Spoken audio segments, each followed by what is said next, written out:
SSC 2024 batch তোমাদের কিন্তু এখন কলেজ আবেদন শুরু হয়ে গেছে। তো তোমাদের কলেজ আবেদন সম্পর্কে বিস্তারিত থাকছে আজকের এই ভিডিওটিতে। তোমাদের এই একাদশ শ্রেণীতে ভর্তি সম্পর্কে কী বিজ্ঞপ্তি দেওয়া হয়েছে সেটি নিয়ে আজকের ভিডিওটিতে থাকছে বিস্তারিত। সো হ্যালো এভরিওয়ান, আসসালামু আলাইকুম, welcome to H reduce and stay with us.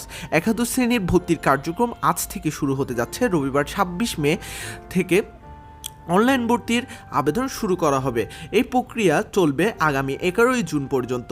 তাই তোমাদের হাতে কিন্তু মোটামুটি কিছুটা সময় রয়েছে। তোমরা একটু ধীরে সুস্থে ভালোভাবে তোমরা কলেজ সিলেক্ট করে তোমরা আবেদন করবে, কারণ প্রতি বছর প্রচুর পরিমাণ শিক্ষার্থী কলেজ সিলেকশনে ভুল করে থাকে এবং সেখানে গিয়ে তারা অনেক বড় ধরনের ভুল করে এবং যার ফলে তাদের কলেজে ভুল কলেজ তাদের সিলেকশনে চলে আসে এবং সেটাতেই তার অধ্যয়নরত অবস্থায় থাকতে হয় এবং সেখানেই তার পড়ালেখা চালিয়ে যেতে হয়। তাই তোমরা কিন্তু একটু কলেজ সিলেকশনটা ঠিকঠাকভাবে পরামর্শ নিয়ে যারা আগে কলেজে আবেদন করেছে সেরকম বড় ভাইদের থেকে জিজ্ঞাসা করে এবং তাদের পরামর্শ সহকারে তোমরা এখানে আবেদন করবে। সো আমি তোমাদেরকে বিস্তারিত এখানে বলছি। 24-25 শিক্ষাবর্ষের একাদশ শ্রেণীর ভর্তির নীতিমালা প্রকাশ করেছে শিক্ষা মন্ত্রণালয়। নির্ধারণ করা হয়েছে কলেজ সর্বোচ্চ ভর্তি ফি। এসএসসি ও সমমান পরীক্ষা 11টি বোর্ডের শিক্ষার্থী 20,13,597 জন, 16,72,153 জন সেখানে পাশ করেছে। সারা একাদশ শ্রেণীর ভর্তিযোগ্য আসন আছে 25 লাখের মতো। সব শিক্ষার্থীদের ভর্তি হলে একাদশ শ্রেণীর 8 লাখের বেশি আসন ফাঁকা থাকবে। এবার ঢাকার শিক্ষা বোর্ডের অধীনে বাংলাদেশ প্রকৌশলী কারিগরি সহায়তা কেন্দ্রীয় অনলাইনে ভর্তির কাজটি করা হয়। আগের মতো এবারও একাদশ শ্রেণী ভর্তি কোনো বাছাই পরীক্ষা হবে না। এইচএসসি ও সমমান ফলের ভিত্তিতে শিক্ষার্থী ভর্তি করা হবে। অবশ্য ঢাকা নটরডেম কলেজ সহ কয়েকটি প্রতিষ্ঠান তাদের নিজেদের মধ্যে শিক্ষার্থী ভর্তি করে থাকে।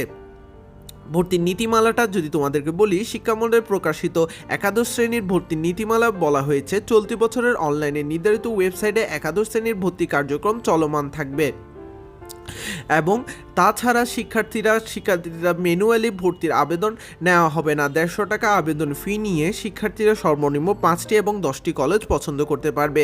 একজন শিক্ষার্থী যতগুলো কলেজে আবেদন করবে এগুলোর মধ্যে তার মেধা, কোটা এবং পছন্দক্রমের ভিত্তিতে একটি কলেজ আবেদন ও নির্ধারণ করা হবে। সেজন্য তোমাদের অবশ্যই কলেজ সিলেকশনে ভালোভাবে সিলেক্ট করতে হবে।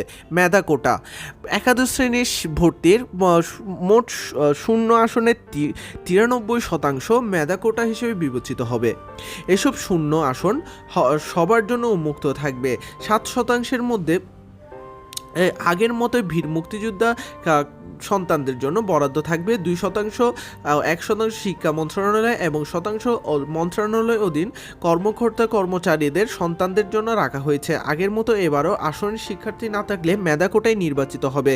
কোটার ক্ষেত্রে আবেদনকারী বেশি হলে মেধার ভিত্তিতে তালিকা করা হবে। এই ছিল তোমাদের মেধা কোটা সম্পর্কে ভর্তির যোগ্যতা এবং নির্দেশিকা এখানে দেওয়া হয়েছে। তোমরা একটু এটা ভালোভাবে পড়ে নিবে। তোমাদের আমি যে বিস্তারিত আলোচনা করব সেটি হলো ভর্তি ফি সম্পর্কে। ভর্তি ফি কিন্তু একটি নির্ধারণ করে দিয়েছে। সর্বোচ্চ ফি হতে হবে 8,500 টাকা নির্ধারণ করা হয়েছে এবং একাদশ শ্রেণীর ভর্তির সর্বোচ্চ 7,500 টাকা ভর্তি ফি নিতে পারবে মেট্রোপলিটন বাংলা নন এমপিও কলেজগুলো। এবং এখানে কিন্তু একাদশ শ্রেণীর ভর্তি 8,500 টাকা নির্ধারণ করা হয়েছে। এর বেশি যদি কোনো কলেজ চাই তাহলে তোমরা অবশ্যই সেখানে প্রতিবাদ জানাবে।